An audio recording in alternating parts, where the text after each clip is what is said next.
El Señor les bendiga, mis amados. Que el Señor les bendiga, mis amados. Bendiciones a cada uno. Y vamos a pedirle la guianza al Señor. Amado Dios y buen Padre que estás en gloria, te damos gracias, Señor, por la oportunidad que nos das una vez más de poder reunirnos en esta clase, Señor amado. Te pedimos, mi Dios, que tú nos des la sabiduría, el entendimiento, nos des la revelación de tu palabra, Señor amado. Quita todo estorbo, Padre Celestial, todo lo que se quiera levantar, Dios amado, para que todo lo que nos enseñen, Padre bendito, sea de grato, sea para poder edificar nuestras vidas, Señor amado. Bendice la vida de cada uno de los que ya estamos presentes, de los que ya van a entrar, Señor amado. Y te pedimos, Señor bendito, a que tú prepares nuestros corazones y que sea apto, Padre de la gloria, y poder ser, Padre bendito, a tu imagen, a tu revelación de lo que tú tienes, Señor amado. Te lo pedimos, Padre celestial, en el nombre de Jesús. Amén y amén. Aleluya. Amén. Gloria sea a Dios. Bueno, hacemos nuevamente un recordatorio importante, mantener cámaras encendidas, porque ILEM así lo pide, y al mismo tiempo micrófonos apagados, y hasta el final, pues vamos a procurar nosotros dar espacio a preguntas y respuestas o comentarios, si así lo requiriera. El método teológico. Escudriñar las escrituras, porque a vosotros os parece que en ellas tenéis la vida eterna, y ellas son las que dan testimonio de mí, ¿verdad? Quienes dan testimonio, amados hermanos, de Cristo, precisamente las escrituras. Ahí está nuestra base fundamental. Ya ahí ya vamos tirando una cuerda que es muy importante que usted la agarre, una línea que usted es muy importante que la tenga, y es el hecho del entendimiento o la necesidad que hay de que el Hijo de Dios, el siervo, el ministro, sin importar el manto que Dios le ponga, escudriñe las escrituras. Cuando hablamos del método teológico, vamos a considerar los siguientes objetivos, ¿verdad? Primeramente, conocer ese método teológico que es tan importante como base de interpretación, tener en cuenta sus características y observarlo en una contraposición, oiga bien, con el método científico. Podría diferir, ¿verdad? Desde el punto de vista de investigación, tenemos que tomar en cuenta el hecho de que todas, oiga bien, las ciencias tienen su propio método determinado por medio del cual ellos llegan a conocer la naturaleza. Recuerde que hay ciencias físicas, hay ciencias químicas, hay ciencias numéricas, matemáticas, hay ciencias geológicas, geotérmicas, etcétera, etcétera. La ciencia es tan diversa, tan profunda, tan vasta, pero para el estudio de la ciencia se adoptan métodos que son claves para cada una de esas ciencias. ¿Por qué es importante tomar en cuenta esto? Porque cada método, aunque lo viéramos de una manera general, cada método, oiga bien, no puede ser aplicable en el uno con el otro, o para investigar una ciencia no puedo aplicar este método, tengo que utilizar otro método diferente, ¿verdad? Y si se aplica el método equivocado, ¿qué va a pasar? Podemos llegar a conclusiones equívocas con respecto a esa ciencia. Eh, ¿Te has puesto a pensar en algún método que tú conozcas para estudiarlo? ¿Podrías considerar en tu mente en este momento algún método que tú conozcas? Por ejemplo, podríamos mencionar el método deductivo, el método inductivo, el método de casos, el método estadístico, el método analógico y experimental. Bueno, hay algo interesante en estos 6 métodos. Por lo general, vienen a ser la base fundamental para que la mayoría de ciencias naturales puedan lograr propósitos objetivos serios en los estudios que ellos realizan. Por ejemplo, el método deductivo. Este método va de lo general a lo particular.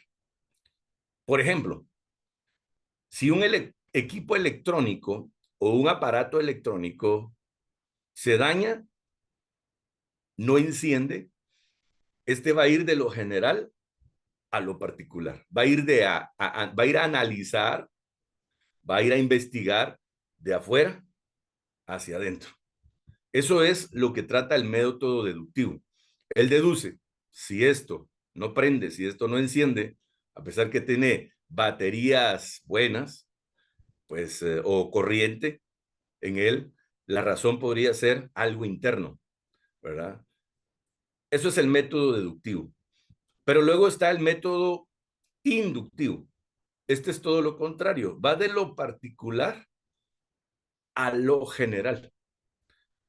Por ejemplo, si yo les digo zanahorias, papas, coliflor, si les digo ejotes con corte transversal, toda esa verdura hervida al dente, ¿a qué es equivalente? Bueno, es equivalente a una ensalada juliana. Ya con sus respectivos aderezos se puede comer. Eso es lo que estudia el método inductivo. Va de lo general, o perdón, de lo particular, los ingredientes, a lo general. Pero luego encontramos también el método de casos. Este instala a un participante o un grupo de participantes dentro de una situación real y le da la oportunidad a este grupo de participantes, ojo con esto, a que ellos puedan ser parte del drama, sus propios enfoques, vivirlo y tomar dentro de los cambios que se den las decisiones oportunas. Por ejemplo, culturas suburbanas, producto de la moda y de la música. Las culturas suburbanas, ¿verdad? Son producto del impacto de lo que muchos ven en base a moda y en base a música. Estamos hablando del método de casos.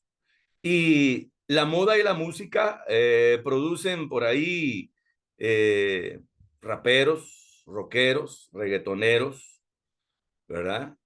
Emos, góticos, bikers, etcétera, etcétera. El método de casos procura investigar este tipo de fenómenos que se dan producto de lo que más influencia en una sociedad. Luego está un método que es el método estadístico. Este es el que maneja datos cualitativos y cuantitativos en base a una secuencia de procedimientos. Por ejemplo, se fundamenta una pregunta hipotética, ¿verdad? Recuerde usted que una hipótesis es una cuestión, es una pregunta que lleva como propósito el ser comprobado. Pero vamos a comprobar si esto es cierto, ¿verdad? Y luego esa pregunta sería, por ejemplo, la siguiente en el método estadístico. De todos los estudiantes de secundaria, solo se gradúa el 50% de los alumnos. ¿Será cierto? Bueno, vamos a comprobarlo. Se agarra un número de investigadores, se hace un cuestionario, las preguntas que se van a hacer a los encuestados, y luego vamos a agarrar 12 telesecundarias o 15 secundarias, ya sea de área rural o de área urbana, y entonces empieza un análisis haciéndole preguntas al director, al subdirector, al conserje, a los alumnos, a los maestros. ¿Para qué? Para medir si eso es cierto, si solo el 50% de los alumnos se gradúa. Luego vamos a ver el método analógico. Consiste en encontrar dos situaciones o sistemas que sean similares o parecidas y la razona por medio del análisis. Ojo con eso. Por ejemplo, el fenómeno maras, ¿verdad? Que son como pandillas, afecta de la misma manera en todos los países donde existe o tienen variables considerables, ¿verdad? Tenemos entendido que las maras están desde California, pasando por México, Centroamérica y Sudamérica. ¿Afectarán de la misma manera en todos los países o habrá variables? ¿Qué hay que hacer? Analizar. ¿Qué hay que hacer? Viajar, llegar a los lugares, llegar a los puntos, hablar con las autoridades primeramente y empezar un proceso analógico de lo que se está planteando. Luego tenemos por ahí un método conocido como el método experimental, ¿verdad? El método experimental es el que produce experimentos bajo condiciones bien definidas, que pueden variarse, modificarse o aún manipularse. Por ejemplo, investigación experimental sobre el dengue, recolección de zancudos y valorar su nivel de infección en conjunto. En general, estos 6 métodos que les mencioné, ¿verdad? Que es el método deductivo, inductivo, de casos estadístico, analógico, va de la mano con el método científico de investigación. Es necesario considerar que nosotros en algún determinado momento podemos entrar en una situación de conocimiento, de poder analizar un poco al respecto de los diferentes temas que nos aquejan. En nuestra sociedad hay personas muy experimentadas, oiga esto, en este tipo de métodos que los ponen en práctica a diario, ¿verdad? Investigando diferentes ciencias, diferentes ramas, diferentes eh, profesiones, ¿verdad? Por ejemplo, médicos aplican mucho estos métodos, licenciados en ciencia de la comunicación aplican mucho estos métodos, como los reporteros, los presentadores y conductores de programas, estadistas, encuestadores, sociólogos, antropólogos. Esto es solamente por mencionar alguno. Ahora, la pregunta del millón aquí, una pregunta que yo me haría de manera personal es, ¿será que podemos aplicar esos métodos al estudio teológico?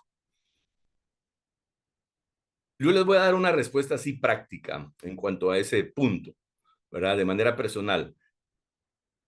Podríamos utilizarlos para medir, deducir sobre fenómenos que se dan en el cuerpo de Cristo, en la iglesia, de manera general, ¿verdad? Recuerde que la iglesia está fundamentada por personas, somos parte de una sociedad cristiana evangélica y obviamente van a haber fenómenos que en un determinado momento nos pueden impactar y podemos aplicar esos métodos para poder analizar a la iglesia de manera general.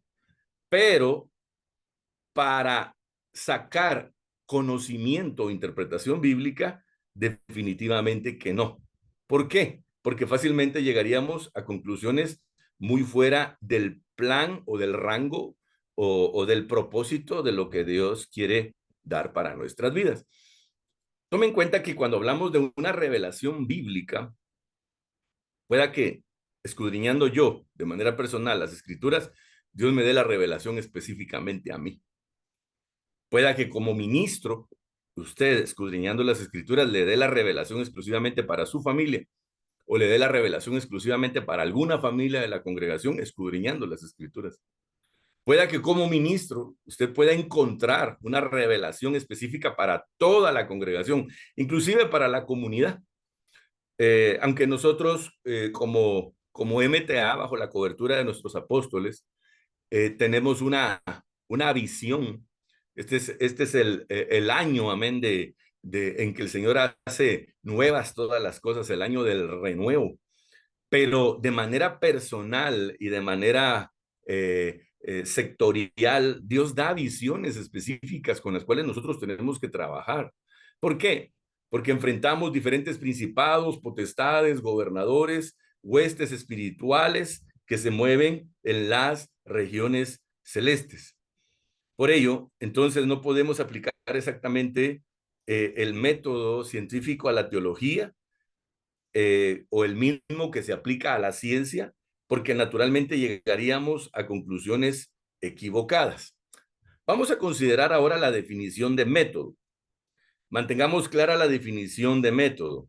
Se le llama método al conjunto de principios y leyes. ¿A qué se le llama método? Al conjunto de principios y leyes por los cuales el científico se rige en su investigación. Entonces, hay ciertas bases en las cuales, oye bien, el científico aborda, el científico ejerce, el científico ejecuta, el científico realiza y los toma desde un punto de vista para que estos mismos, oiga bien, le ayuden al propósito de poder indagar, profundizar, llegar a conclusiones serias. Ahora, ya vimos anteriormente varios tipos de estos métodos. Los consideramos, vimos algunos ejemplos prácticos, evaluamos algunos de ellos. Cada método tiene sus principios, sus leyes, sus aplicaciones de rigor para que los resultados sean que congruentes y aceptables, al mismo tiempo respetados. El método científico, este obviamente tiene un origen y el origen de este método data desde el siglo XVI, desde los tiempos antiguos. Se hicieron estudios inductivos, deductivos, pero fue a partir del Renacimiento que se aplicó formalmente la inducción al estudio de la naturaleza. Un famoso científico y también inventor, Galileo Galilei, por sus conclusiones científicas, obtuvo como resultado de observación e interpretación algunos grandes logros. ¿Cuáles fueron los logros del científico Galileo Galilei? La mejora del telescopio, por ejemplo, ¿verdad? Acuérdense que Nicolás Copérnico logró ver el universo por primera vez de una manera tan cerca y tan especial. Esto a Nicolás Copérnico le trae a una observación tan perfecta que él dice, wow, la Tierra es redonda y todo gira alrededor del Sol. Cuando antes la iglesia decía, la iglesia tradicional decía que todo giraba alrededor de la Tierra. Por supuesto que a Nicolás Copérnico esto le costó que lo excomulgaran de la iglesia, costó que lo metieran preso por esa causa del descubrimiento que hizo, porque la iglesia por lo general era dogmática y lo que ella decía ahí se mantenía. Pero Galileo Galilei viene y mejora el telescopio. También ejecuta una gran variedad de observaciones astronómicas. Hace una referencia muy grande a la primera ley del movimiento y un apoyo determinante a la revolución de Copérnico, como ya lo dijimos. Ha sido considerado como el padre de la astronomía moderna, el padre de la física moderna y el padre de la ciencia. Entonces podemos observar de que el hombre nos deja un legado aplicando los métodos científicos de investigación en base a sus leyes, formas y reglas, y son estudios muy serios, muy profundos y muy importantes que nos van a ayudar a nosotros en una vía secular. Veamos un poquito más sobre el tema del método científico. Este se fundamenta en lo mesurable, a lo natural, observable o experimental, ¿verdad? Esto es como ir de menos a más, es como empezar a subir una montaña hasta llegar a la cima. Se analizan los cambios que hubieron, los fenómenos que sucedieron durante ese ascenso y luego vamos a ver el descenso. ¿Qué pasa cuando vamos de arriba hacia abajo? ¿Verdad? Entonces, esto es lo que trata de aplicar el método científico. Pretende poder llegar y explicar toda la realidad a través de la observación, muy importante, pero una observación muy objetiva, interpretar los cambios, fenómenos, situaciones de una manera muy minuciosa al ver lo que estamos observando y la aplicación de los hechos naturales. Esto implica una bitácora, ir anotando, observando, cambió de color, cambió de forma, cayó, rodó, giró, etcétera, etcétera. Pretende reducir todo el conocimiento de la verdad a simple experimentación y verificación. Esto es decir, que para el científico no hay otra manera de conocer. A lo interior se le llama simplificar o llevar a su mínima expresión un fenómeno. Esto es bien importante. ¿Por qué? Porque el propósito realmente, al final de cuentas, es que cuando se explique algo, aquello, esto o lo otro, sea práctico de comprender, ¿verdad?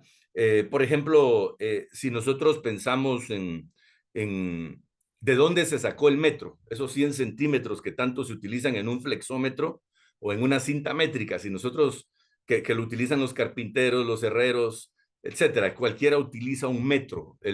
La persona que nos hace los trajes, la ropa, utiliza un metro. Pero ¿de dónde salieron esos 100 centímetros? ¿De dónde salió esa medida? Y cuando vemos de una manera científica el metro dice que equivale a 1.650.773.63 veces la longitud de onda en el vacío de la reacción anaranjada del átomo de criptón de la temperatura triple del nitrógeno. Eso es lo que los científicos dicen que es 100 centímetros o un metro, dicho científicamente. Para nosotros sencillamente es algo práctico, algo sencillo, y de eso se trata cuando ya llegamos a la esencia de la investigación. Tratar de dar a conocer el fenómeno en esencia de una manera práctica para que lo mismo sea, oiga bien, entendido y aclarado. Ahora, hay unas presuposiciones del método científico. Recuerde que una presuposición es dar por hecho en base a un juicio que se hizo con anterioridad. Vamos a dar por hecho algo que en un antejuicio se analizó, se consideró, se evaluó, se discutió, se consensuó. El método científico propone de sus sentidos percibir correctamente la realidad, y esto pues definitivamente está bien. Las cosas caen de arriba para abajo, ¿verdad? Cuando hay un cuerpo inerte, quieto, tiene que pasar algo topándolo para que se mueva, o por su propia fuerza se va a movilizar, ¿verdad? Eso es realmente tener una percepción clara de los sentidos de lo que estamos observando, y presupone que sus operaciones mentales son correctas en cuanto al tema de percepción y memoria. ¿Para qué? Para luego poder, en este caso, explicarlo, porque de eso se trata precisamente, de poder explicarlo. Y cuando nosotros vemos este tipo de aspectos, nosotros vamos a evaluar o vamos a considerar eh, algunas, algunas analogías. Por ejemplo, había un hombre llamado Isaac Newton que a través de estar observando, él analizó y dijo, bueno, ¿y qué es esa fuerza que atrae o que provoca que las cosas caigan? Y entonces él empezó a sacar sus propias conclusiones, y a través de la observación, de inducir, de intuir, eh, de redactar, él establece 3 leyes. Y vemos la primera ley de Newton, ¿verdad? Que es la ley de la inercia. Todo cuerpo se mantiene en reposo a no ser que sobre este actúe una fuerza externa. Cada año que pasa, cada día que pasa, llegamos a conclusiones más serias de esta realidad, de que así es, ¿verdad? ¿Por qué? Porque él aplicó las técnicas correctas en el momento propicio. La segunda ley dice que es la ley de la fundamental y la dinámica, y esta ley de la fundamental y la dinámica es igual a la masa por la aceleración producida por un cuerpo, ¿verdad? Esto lo podemos ver nosotros en el auto que manejamos, ¿verdad? Se acelera, corre, esto provoca una dinámica de aceleración en base a la fuerza y al peso del vehículo. Y la tercera ley o principio, que es la ley de acción y reacción.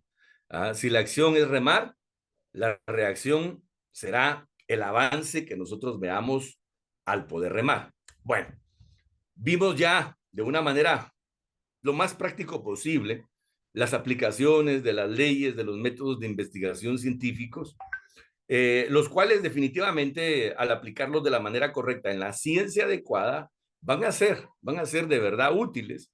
Comprobamos nosotros que hemos estudiado un poco que de hecho así son. ¿Quién puede refutar las 3 leyes de Newton? Son tan serias y tan certeras. ¿Quién puede refutar lo que Galileo Galilei declaró, enseñó, mostró, dio a conocer que así era, ¿verdad? No lo podemos nosotros discutir. Son evidencias claras de que el método científico existe para el análisis de la ciencia. Más no cuando se trata de el análisis teológico. Recordemos que método es un modo ordenado y sistemático de proceder para llegar a un resultado. ¿Qué es lo que nosotros queremos cuando leemos la palabra? Resultados. ¿Qué es lo que nosotros queremos?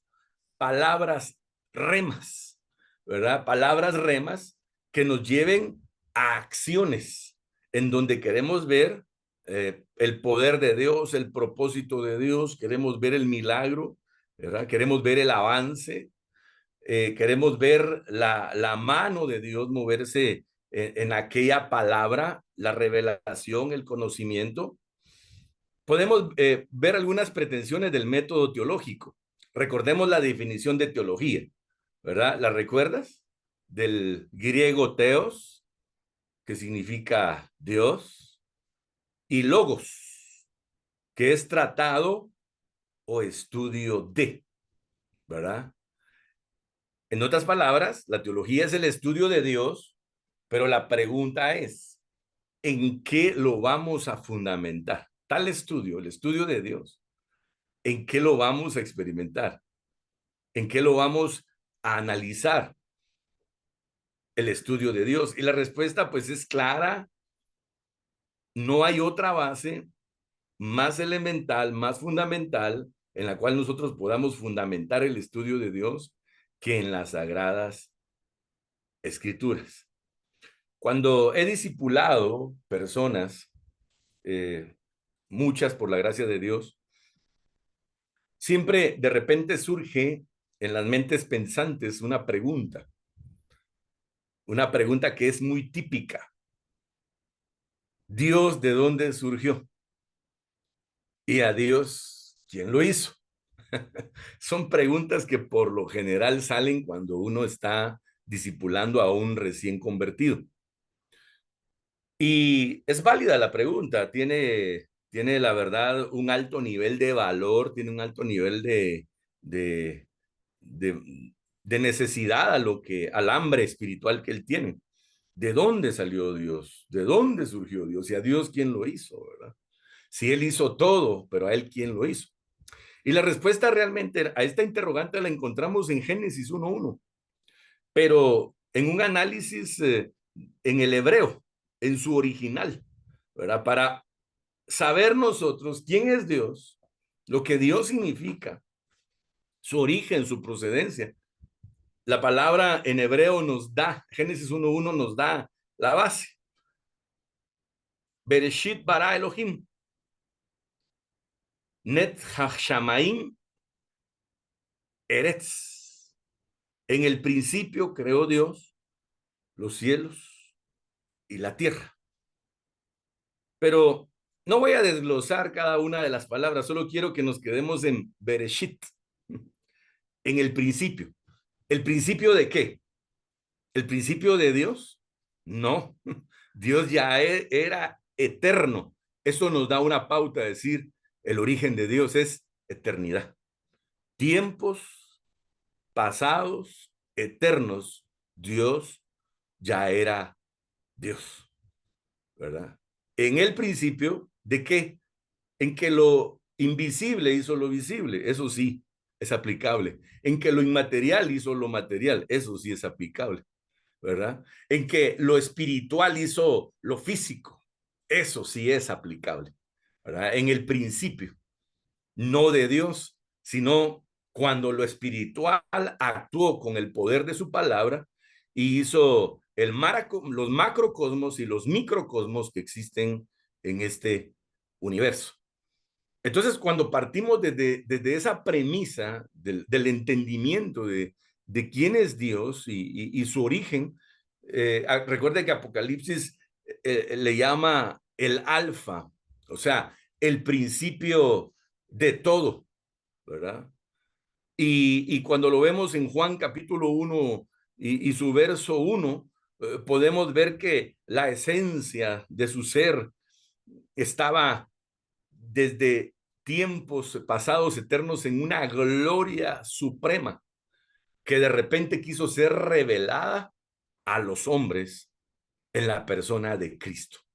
Dios revela su amor a los hombres en la persona de su Hijo Jesucristo. Entonces, no va a haber realmente sobre la faz de la tierra ningún otro escrito más fundamental, elemental, medular, base, congruente, seria, que la palabra de Dios para poder encontrar interpretación real de lo que nosotros queremos encontrar en las escrituras. El análisis anterior nos lleva a la afirmación de que la realidad es tanto natural como sobrenatural. Cuando lo vemos en Dios, así es. Lo invisible hizo lo visible, lo espiritual hizo lo físico. Y que la realidad muchas veces trasciende los sentidos, ¿verdad? Van a pasar cosas en la vida espiritual que no las vamos a poder analizar con esta mente, porque hay, y lo entendemos y lo creemos y sabemos que así es, hay un poder glorioso sobrenatural actuando en todo lo que está sobre este universo. También cuando analizamos el método teológico, pretendemos que el conocimiento de la verdad no pueda reducirse a simple experimentación y a simple verificación. Esto sería como querer meter a Dios en una botellita, no podemos. Mucho de lo que está en la Biblia se cree por fe, ¿verdad? ¿Sí o no? Lo creemos por fe y al creerlo por fe se nos revela y amplía. Él dejó bien claro esto, ¿verdad? Mas el justo por la fe vivirá, ¿verdad? Nosotros caminamos por fe y acuérdense que la palabra también dice que el que se acerca a Dios debe de creer que lo hay. O sea, hay un requisito para la conexión materia espiritual y es la fe. En Hebreos la palabra al definir la fe dice certeza de lo que se espera, convicción de lo que no se ve. ¿Cuántos, levántenme la mano los que creen que Dios está ahí, ahí donde están ustedes? ¿Ah? ¿Por qué lo creemos? Lo creemos por fe, que dice San Mateo 18:20, y donde dos o tres de vosotros estén congregados en mi nombre, ahí estoy yo, ¿verdad? Eh, esto es bien importante tomarlo en cuenta. Ahora veamos algunas presuposiciones del método teológico. Recordemos que dijimos que una presuposición es una afirmación que se da por hecho después de haber sido discutido, consensuado y después de haber sido comprobado. La realidad es conocible. Oiga bien, la realidad es conocible. Lo anterior significa que hablar de la realidad es hablar de conocimiento. Dios nunca va a decir, hermanos de tierra fértil, les tengo un plan, pero no se los digo. No, Dios nunca va a ser así. O hermano Rodolfo Hernández, te tengo una revelación, pero no te la digo. No, Él es bien claro. Sus verdades, sus realidades van a ser conocibles. Jeremías 29:11, yo sé los pensamientos que tengo acerca de vosotros, pensamientos de paz y no de mal, para darles el fin que ustedes esperan. Y si ustedes leen los versos antes del verso 1 en adelante, ahí les dice Dios los planes que tiene. Que sean felices, que se casen, que se den en casamiento, que se enamoren, que tengan una vida plena, una vida de mucha dicha, una vida de mucha prosperidad. Esos son los planes que Dios tiene para nosotros, ¿verdad? Entonces, podemos observar realmente que la realidad bíblica en Dios siempre nos va a tirar a conocer los propósitos de Dios para nuestras vidas. También dice que la realidad es absoluta. ¿Qué significa eso? Que lo que existe no es ni falso ni verdadero, sino simplemente existe, ¿verdad? En esto yo quiero que entendamos algo bien clave. La Biblia no trata de comprobar a ver si Dios existe. La Biblia da por hecho que Dios existe, ¿verdad? El necio dice no hay Dios, ¿verdad? El necio duda de que hay Dios, ¿verdad? Pero la Biblia simple y sencillamente empieza así.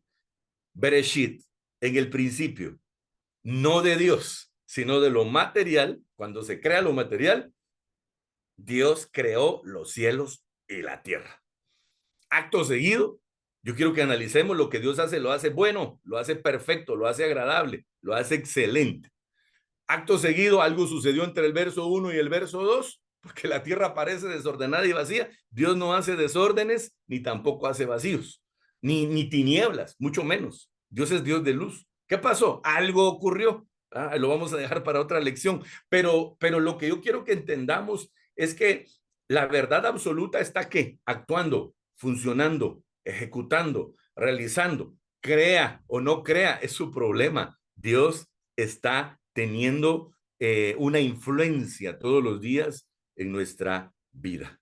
He aquí yo estoy a la puerta y toco, llamo. Si alguno oye mi voz y abre la puerta, yo entraré y cenaré con él y él conmigo, ¿verdad? Luego, algo bien importante es que la realidad que vemos en la palabra de Dios es objetiva, ¿verdad? Lo anterior significa que existe independientemente de la conciencia humana. Recuerde, amados hermanos, que nuestra conciencia muchas veces es impactada, muchas veces es invadida por personas que uno son instrumentos de Satanás, dos viven una vida muy materialista, tres viven una vida afanada, y nosotros como iglesia, que dice la Biblia, somos la sal de esta tierra, ¿verdad? Le damos sazón a esos corazones desabridos. ¿Qué más dice la Biblia que somos? Somos la luz en medio de las tinieblas, por lo cual dice el Señor, brilla, brilla, que brille tu luz, que brille tu luz.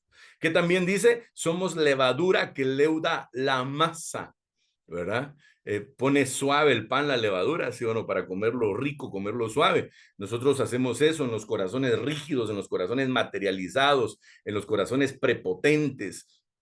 La palabra llega y da esa suavidad que se necesita. Entonces, la palabra siempre va a ser objetiva y existe independientemente a lo que la conciencia humana quiera, pretenda o trate de pensar. También dice que la realidad es pública, ¿verdad? Lo anterior significa que está ahí al alcance de todos, ¿verdad? Venid luego, dice Jehová, hey, hey, aquí estoy, vengan luego, estemos a cuentas.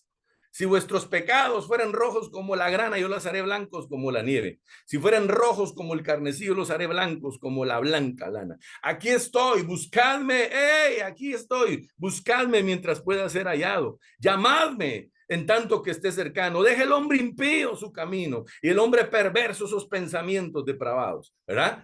¿Por qué? Porque Dios es público, ahí está, revelándose, ¿verdad? A través de la palabra. Esto también a nosotros nos pone en un papel de ser la contraposición, ¿verdad? El mundo en sus deseos, en sus placeres, deseos de los ojos, deseos de la carne, vanagloria de la vida y cuanta cosa está haciendo una influencia negativa, perversa en una pesa.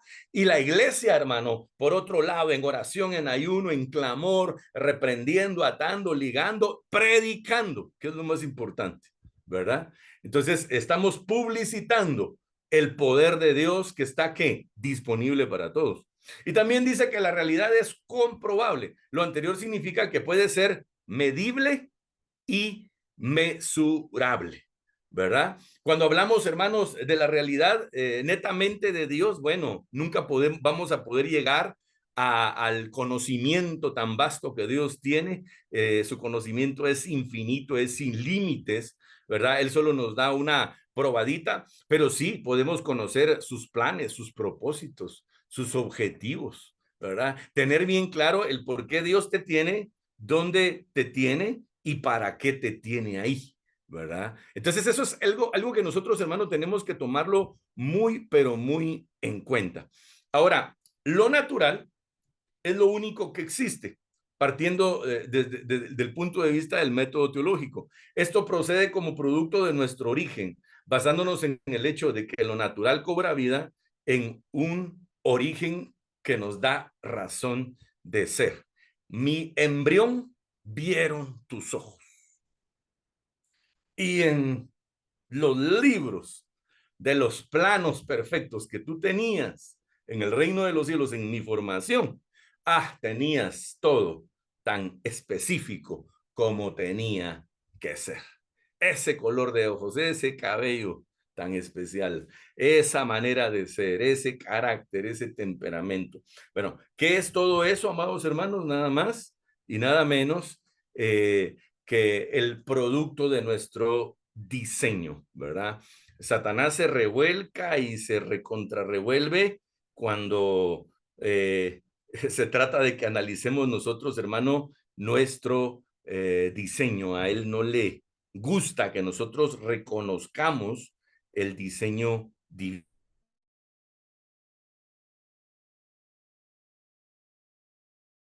Tenemos un pequeño cuadro, un pequeño cuadro, hermanos, que nos da algunas bases interesantes. Lo primero que tenemos que nosotros hacer es la inducción, y la inducción hay que ir a la palabra, ¿verdad? Nosotros tenemos, hermano, que estarnos remojando en la palabra. ¿Qué es la palabra según Salmo 119? Lámpara a nuestros pies. ¿Qué más es la palabra, hermano amado, según Juan? Dice que es agua que sacia nuestra sed. ¿Qué dice la palabra, hermano amado, en los evangelios para nosotros? Es la que nos lava a diario de toda la pobredumbre de pecado que vemos en las vallas publicitarias, que vemos en las redes sociales, que vemos en la televisión, que oímos, que experimentamos y vivimos, porque aunque no somos de este mundo, estamos en este mundo. ¿Y qué necesitamos para regenerarnos de esos pensamientos que a veces entran por lo que nos influencia? La palabra. Entonces, ¿qué tenemos que hacer? La inducción. Siempre tenemos que ir a la palabra. ¿Cada cuánto vas a la palabra? Necesitamos ir a diario a la palabra. La palabra no, para un hijo de Dios, nacido de nuevo, hermano, no es un tema discutible. Ah, yo la voy a leer cada 5 días, cada cuando vaya al culto. Ay. No, la palabra, hermanos amados, es algo que nos tiene que impactar a diario, ¿verdad?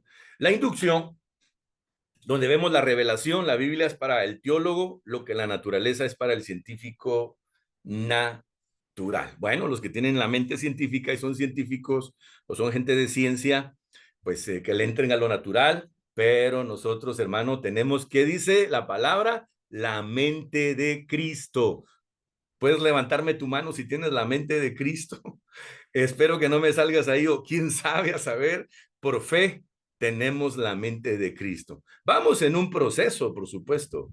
Vamos en un proceso, pero por fe la tenemos, ¿verdad? Entonces, nosotros tenemos que ir a la palabra a diario. Luego, la palabra, después que nos inducimos en ella, nos introducimos en ella, empezamos como el buzo entra al mar, tenemos que deducirla, ¿verdad? Causas generales nos sirven para hacer conclusiones respecto de efectos específicos, ¿verdad? Como por ejemplo, la Biblia habla de que la serpiente se le acercó a Eva y la serpiente le dio a Eva esa ingrata espina de que sí podía comer del fruto prohibido, pero alguien dicen los escépticos, pero ¿por qué no Dios les dijo que la serpiente existía y que iba a aparecer? Dos cosas bien interesantes. Primeramente, Dios dio una orden clara, de eso no vayan a comer. Ese fue el error de Adán y Eva. Y lo segundo, cuando hablamos de la serpiente, amados hermanos, tenemos que tener en cuenta, Adán y Eva estaban hablando, o en este caso Eva estaba hablando netamente con Satanás, directamente con Satanás, ¿verdad? Pero la palabra de dirección ya había sido dada. Entonces, aspectos como ese son los que analizamos como causas generales, nos sirven para hacer conclusiones respecto de efectos específicos, ¿verdad? Luego está la correlación, ¿verdad? Que es tomando como base los resultados de la inducción y la deducción. Estos se organizan, se unifican y se sistematizan, ¿verdad? Esto, hermano, va de manera gradual, va siempre de menos a más. Es un aspecto donde a la manera que yo me meta a la Biblia, así voy conociendo, ¿verdad? A la manera que yo trato con una persona, así voy conociendo su modo de ser, su modo de ver las cosas, su punto de vista, su manera de pensar, su visión, su misión, su objetivo, ¿verdad? Lo mismo es la palabra, la manera que yo me meta en la palabra, yo la voy a conocer más. y ella me va a escudriñar más a mí. No pretendamos nosotros poder llegar a deducciones y organizarnos de manera unificada sistemáticamente si nunca inducimos en la palabra. O sea, va a ser como querer nadar sin tirarnos al agua. Va a ser muy difícil. Y luego está la comprobación, ¿verdad? A este nivel, hermanos, de comprobación, aquí podemos observar nosotros, eh, a este nivel de la investigación ya se tiene un modelo, esquema o sistema teológico. Ahora se vuelve a los datos que originan el modelo presupuesto, es coherente y si le hace justicia a la palabra de Dios. Se recordará usted, ¿verdad? Que había un grupo de gente que todo lo que en la palabra de Dios llegaba a sus manos, ellos lo analizaban, ellos lo escudriñaban para ver si era así. Y ellos fueron unificando lo que nosotros conocemos como Biblia, del verbo biblos, que es conjunto de libros que se unifican en uno solo. Realmente, hermanos, tener una Biblia en físico o tener una Biblia en diferentes dispositivos, en cualquiera de las versiones, créame, créame que es una gran bendición y créame que es un privilegio maravilloso, porque hubo gente especialista en el tema que analizó, consideró, examinó, visualizó y llegó a conclusiones específicas de que habían libros que no iban acorde al canon divino, ¿verdad? Entonces, eso es importante que lo tomemos nosotros en cuenta, ¿verdad? Lo que nosotros tenemos ya en mano en la palabra del Señor es una esencia muy bien clasificada, muy bien definida, y Dios ha usado gente impresionante, más de 1,500 personas de diferentes culturas, maneras de pensar y trascendencias en, en un espacio de muchos, muchos años para que usted y yo tengamos la palabra del Señor, los escritos sagrados. Realmente te quiero motivar de esa manera que valoremos la bendición de la palabra escrita de Dios. Ahora, vamos a hablar del tema de la autoridad. Obviamente, la autoridad que nosotros fundamentamos al llegar a la interpretación del escrito sagrado está fundamentado en el mismo, en la Biblia. Esto es uno de los asuntos más importantes en la elaboración de cualquier sistema teológico. Según sea la fuente de autoridad, así será el sistema resultante. Nosotros sabemos que la palabra de Dios es una fuente de autoridad absoluta. No hay otra como ella, aunque el hombre quiera refutarlo, eso es imposible que lo logre. Vemos el caso, por ejemplo, de la Iglesia Católica a principios de los siglos y otros grupos sectarios en los cuales ellos afirmaban que la autoridad residía en la revelación. Bueno, hasta ahí van bien, ¿verdad? Pero, sin embargo, agregan alguna otra fuente de autoridad escrita sobre o paralela a la Biblia. Ahí es donde el asunto se empezó a denigrar, se empezó a adulterar, empezó a perder su esencia. Debemos de tomar en cuenta de que la Iglesia Católica utilizó dos métodos cerrados de interpretación de las Sagradas Escrituras, tales como el dogmático y el racional, sin mencionar las fábulas, métodos que desencadenaron la Inquisición, la terrible e injusta Inquisición. Eh, ¿Por qué digo esto? ¿De dónde salió la idea de que el ladrón que estaba a la derecha de Cristo en la cruz se llamaba Dimas y el que estaba a la izquierda se llamaba Gestas? De esos métodos de interpretación de ellos. La Biblia no dice el nombre de los ladrones, ¿verdad? Bueno, al menos yo no lo he encontrado, ¿verdad? ¿De dónde sale el nombre de los sabios del oriente que llegaron al pesebre a adorar al niño? Melchor, Gaspar y Baltasar. La Biblia no dice nombres tales, ¿verdad? Que Jesús era carpintero, sí, fue carpintero antes de empezar su ministerio, pero que si le llevaban una mesa y la persona la quería más grande, Jesús solo le pasaba la mano y la mesa se hacía más grande. Fábulas, fábulas, producto de la interpretación dogmática y racional que la Iglesia Católica ejerció, que no tienen ninguna base ni fundamento bíblico. Y apareció también el liberalismo teológico, ¿verdad? El liberalismo teológico de tradición protestante, ¿verdad? En Alemania, nació en un ambiente racionalista en el siglo XVIII. Por esa razón, no es de extrañar que se considera la razón humana como fuente de toda autoridad, ¿verdad? Esa es su base fundamental para la interpretación. Pero usted sabe que cuando la razón humana se mete al tema de la interpretación bíblica, wow, ahí nos metemos a problemas bien, pero bien serios. De ahí salen las sectas, de ahí salen las falsas doctrinas. Recuérdese que una doctrina sana, una doctrina adecuada, ¿verdad? Está fundamentada en 2, 3 y más versos de la Biblia, no solamente en un pedacito de texto o en un solo texto. O sea, para poder hacer una doctrina bien fundamentada, doctrinas sanas, arrepentimiento, conversión, regeneración, santificación, adopción, ¿verdad? Todas esas doctrinas que son fundamentadas en la palabra del Señor. De Génesis a Apocalipsis las podemos fundamentar. Bautismo en agua, bautismo en el Espíritu Santo, ¿verdad? Dones, talentos, milagros, prodigios, maravillas, ¿verdad? La parucía, el gran advenimiento que esperamos. El cumplimiento de la semana 70, tiempo de tribulación y gran tribulación, segunda venida de Cristo en gloria, la epifanía como se conoce. O sea, eso lo podemos fundamentar nosotros en la palabra de Dios de cabo a rabo, ¿verdad? Entonces, este método, liberalismo teológico, se fundamentaba en el uso de la razón y hay un tema, ¿verdad? Hay un tema bien importante. El Señor dice en su palabra que andemos en el Espíritu.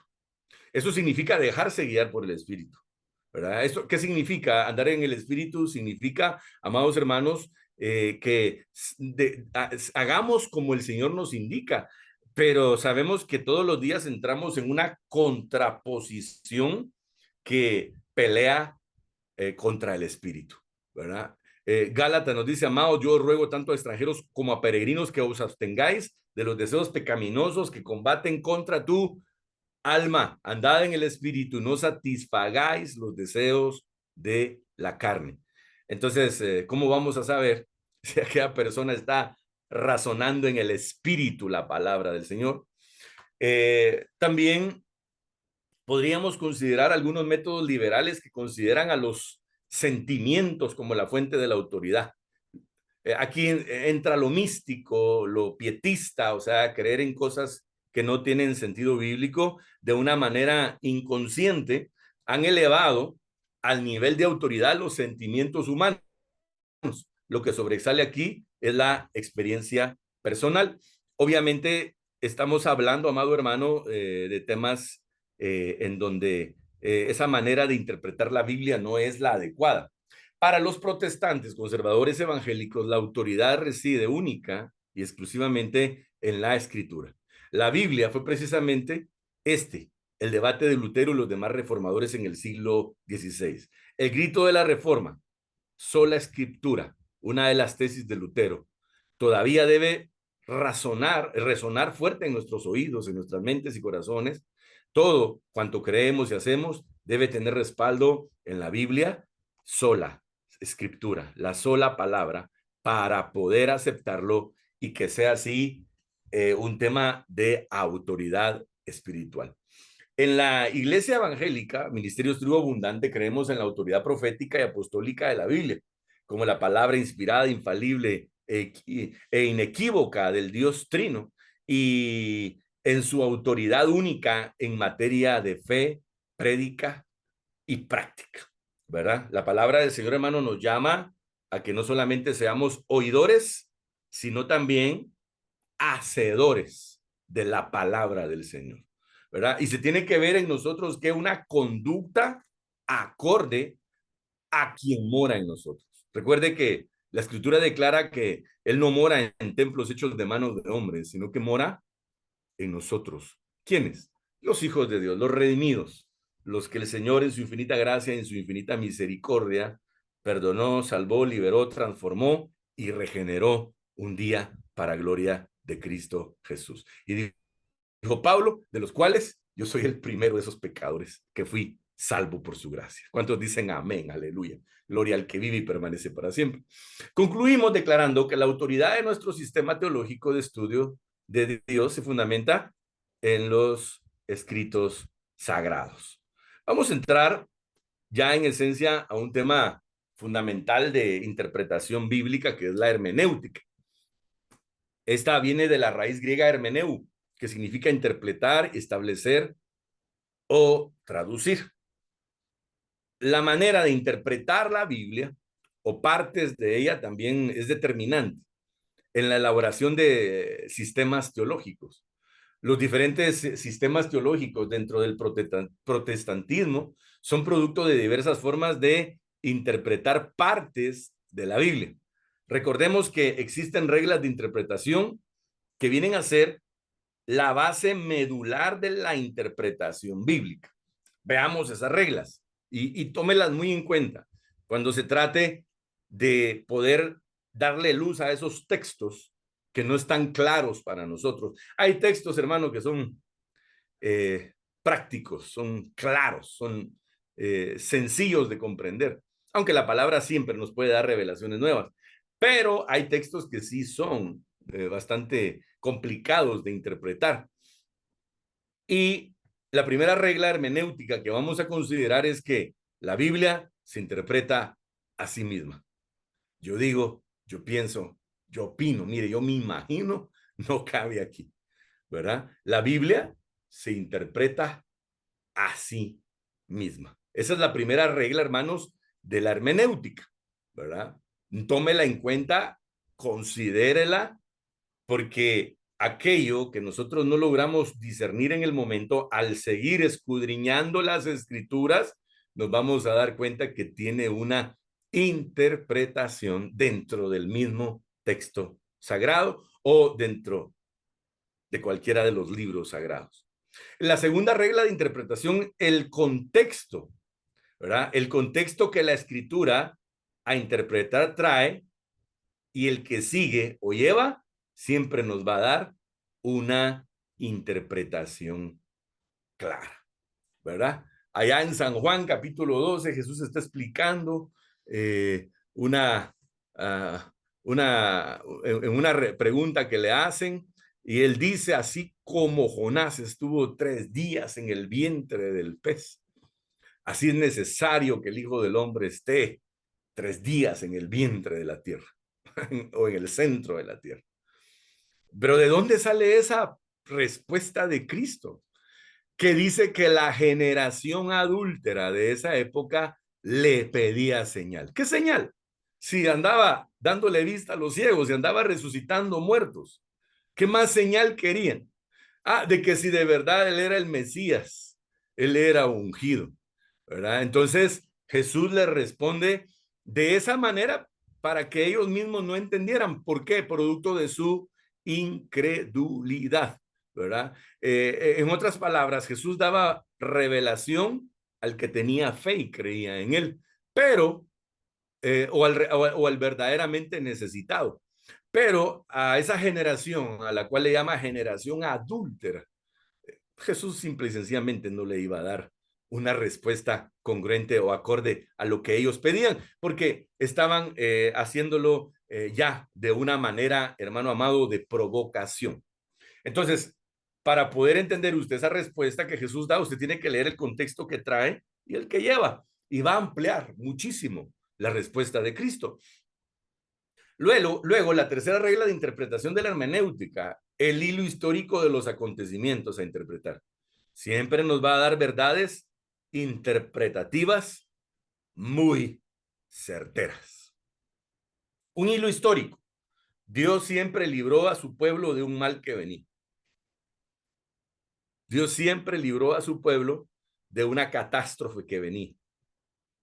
Dios siempre agarró a su pueblo, lo tomó y lo liberó ante una adversidad fuerte que se venía, una adversidad destructiva. Así como tomó al pueblo de Israel y lo sacó de Egipto hacia tierra de Canaán, así como agarró a Noé, a sus hijos y a las esposas de ellos y los puso en un lugar seguro para librarlos de un diluvio, así como a los dos espías, un hilo de grana tirado que se encendía de una torre fue el medio que Dios utilizó para que ellos bajaran por ahí y no fueran muertos por el ejército que los perseguía. Así también un día va a agarrar a la iglesia, porque Dios mismo con voz de mando, con voz de arcángel y con trompeta de Dios descenderá del cielo, y los muertos en Cristo resucitarán primero. Luego los que hayamos quedado juntamente con ellos seremos levantados para encontrarnos con Cristo en las nubes. Primero de Tesalonicenses 4, 17, 16 en adelante. 16, 17 en adelante. Y dice el verso 18, alentados unos a otros con esta promesa. ¿De dónde viene todo ello, amados hermanos? Del hilo histórico de los acontecimientos. Luego, algo bien importante, seguimos hablando de las reglas de hermenéutica. La base etimológica del texto a interpretar siempre nos va a ampliar mucho más al interpretar los escritos sagrados. Recordemos los tres lenguajes en los que fue escrito la Biblia. ¿Cuáles fueron los tres lenguajes? Arameo, hebreo, griego. Llegar a un conocimiento de poder interpretar el original siempre nos va a dar una buena base de interpretación. Eso tómelo en cuenta. La otra regla de interpretación, que es básica, son los usos y costumbres escriturales de la cultura de la época en que el texto fue escrito. Conocidos como hebraísmos, siempre nos van a interpretar o ayudar a interpretar mejor los pasajes bíblicos, ¿verdad? Los usos y costumbres en que fue escrito el texto siempre nos van a dar un panorama de interpretación elemental, fundamental, para que nosotros podamos tener una ampliación de lo que Dios está tratando de decirnos en ese texto. Y por último, debemos de mantenernos en una actitud de leer los escritos sagrados. Nuevamente esto vuelve a salir a relucir, vuelve a salir a colación. La Biblia hay que leerla todos los días. La Biblia hay que leerla, hay que estudiarla, hay que escudriñarla, oiga bien, hay que meditarla y hay que memorizarla. Y luego, por supuesto, ponerla por obra, ¿verdad? Entre más nosotros hagamos eso que les estoy diciendo, más fácil se nos va a hacer la interpretación de la Biblia, tanto para una bendición propia como para poder transmitir el mensaje. Ahora, tome en cuenta que hay textos oscuros en la palabra del Señor, que son difíciles de interpretar. Se aclaran o entienden mucho mejor poniendo en práctica las reglas de interpretación ya mencionadas, ¿verdad? Pero son textos oscuros. Piense por un momento, ¿cuál cree usted que es el libro más difícil de interpretar en la Biblia? Analícelo. ¿Cuál cree usted? Alguien puede decir, no, pues para mí todos, o alguien puede decir, no, los salmos, los proverbios, usted. Teológicamente hablando, el libro más difícil de interpretar en la Biblia, mi hermana dice en Apocalipsis, sí, hay mucho ahí tremendo, pero bíblicamente hablando, hermanos, el libro más difícil de interpretar es Job, que es considerado en la Biblia, hermano, como un libro poético. Cuando usted se mete a Job, hay cosas que se queda uno zumbando, ¿verdad? Mas, sin embargo, todo empieza, la base de interpretación empieza ¿cómo?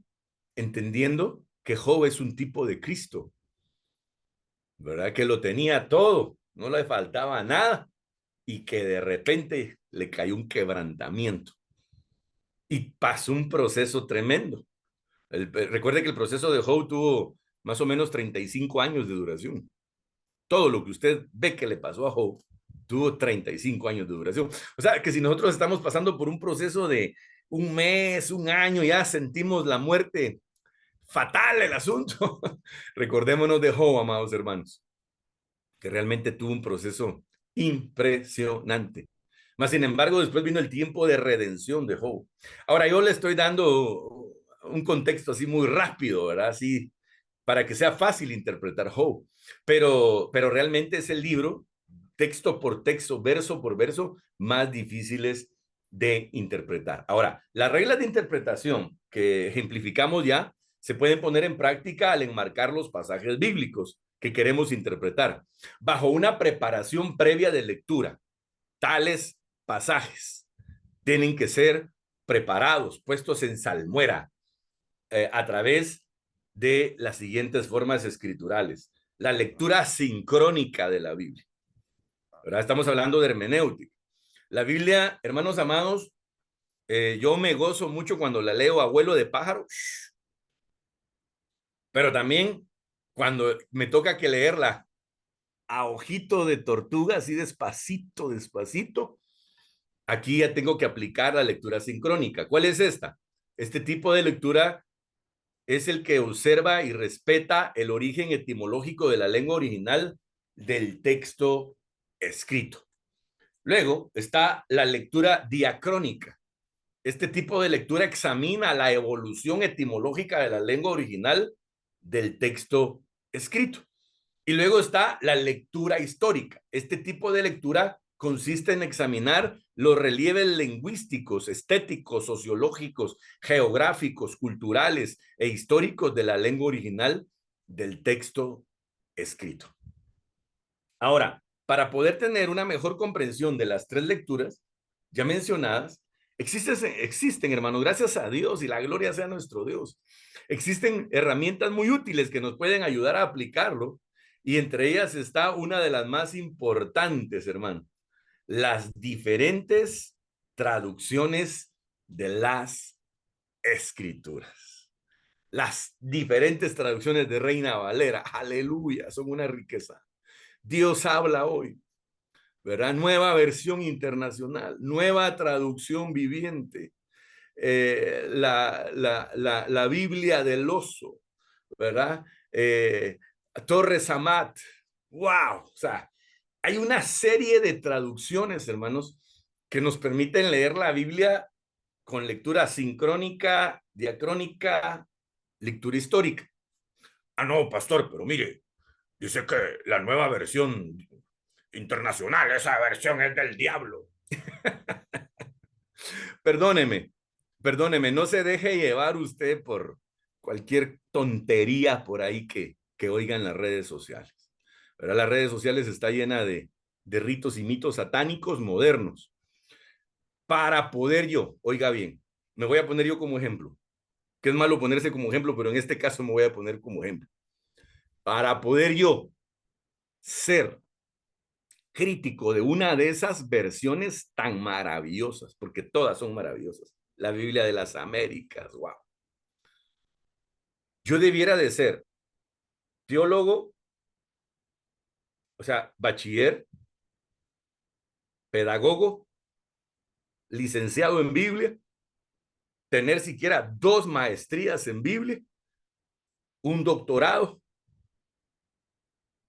en divinidades y ser experto en griego y en hebreo para poder yo ponerme a juzgar una de esas traducciones. ¿Sabe qué le aconsejo? Ame esas traducciones y hagas las comparaciones necesarias, ¿verdad? ¡Hala! Yo aquí no entiendo lo que este texto dice, pero lo voy a leer en la lección lenguaje actual, en la traducción lenguaje actual. Ah, sí, pues, nos amplió, ¿verdad? Entonces, hermanos amados, llegando ya a la conclusión, disculpen si me pasé un poquito ahí del tema, perdón, del tiempo.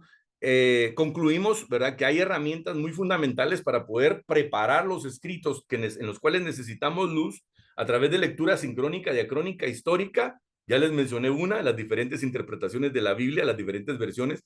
También están comentario bíblico McDonald's, comentario bíblico Matthew Henry, comentario bíblico El Callado del Pastor.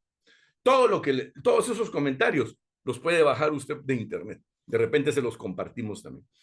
Importante, o sea, hoy tenemos, hermano, una serie de riqueza para hablar con autoridad, congruentemente fundamentados en la palabra del Señor y no ponernos a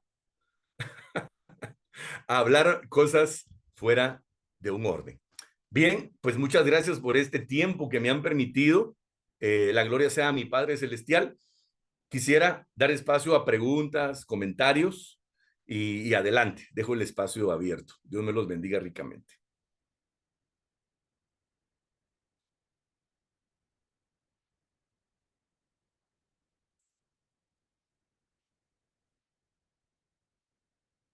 Bueno, por aquí me dicen la versión Peshita. Bueno, como le vuelvo a repetir, tendría yo que tener todo lo que le digo para ponerme a juzgar una versión. Es, yo creo que el tema de las versiones para mí es algo bien... para mí las versiones son un diamante, una riqueza espiritual que Dios nos deja. Preguntas, comentarios, hermanos, en general.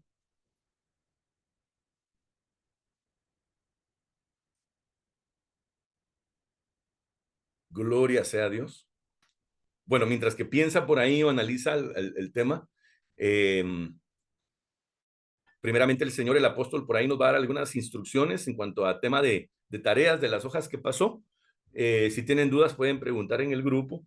Creo que la charla de hoy que se fundamentó en ese material va a ampliarle a usted el poder hacer ciertos ejercicios que ahí aparecen. Y listo, pues estamos también para servirle ahí en el grupo en cuanto a la charla que dimos el día de hoy, amados hermanos. ¿Hay chance por ahí? ¿Alguna pregunta? Éntrele. De una vez abra su micrófono y suéltela o tal vez algún comentario. La gloria sea a Dios.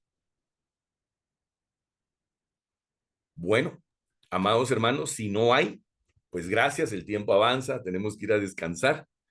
¿Qué les parece si hacemos una oración? Amén. Y voy a pedir a pastora, a profeta Dora Chacón para que nos dé la oración final de salida, mis hermanos. Y al final que ahora pues abrimos los micrófonos para despedirnos. Gloria a Dios, qué bendición, qué privilegio, amados. Definitivamente Dios sigue hablando en nuestra vida para seguir siendo preparados y capacitados de una manera más clara, ¿verdad? Y creo que Dios nos habló. Bueno, en lo personal, sigo adquiriendo más conocimiento, que es una riqueza, ¿verdad? Gloriosa. Así que vamos a darle gracias al Padre. Bendito Dios y Padre eterno, te damos gracias, Padre, Hijo y Espíritu Santo, en esta preciosa noche por la oportunidad, Dios, de poder estar reunidos, Señor, pero sobre todo de adquirir, Señor, mayores conocimientos, una mayor revelación. Aunque hemos escudriñado tu palabra, sabemos que cada día, Señor, tenemos que abrir más nuestro entendimiento, pero sobre todo nuestro espíritu, Señor, para asimilar y tomar, Señor, todo aprendizaje, Señor, que venga de los labios de tus siervos, Señor, de la manera más clara, de la cual tu Espíritu Santo nos da mayor luz para poder nosotros ser mejores expositores, Señor, de tu palabra y poder ministrar guiados por tu Espíritu. Bendecimos, Señor, este estudio y declaramos, Señor, que somos tierra fértil para recibir cada palabra, cada conocimiento. Y bendecimos, Señor, a nuestros pastores, al apóstol, a la profeta.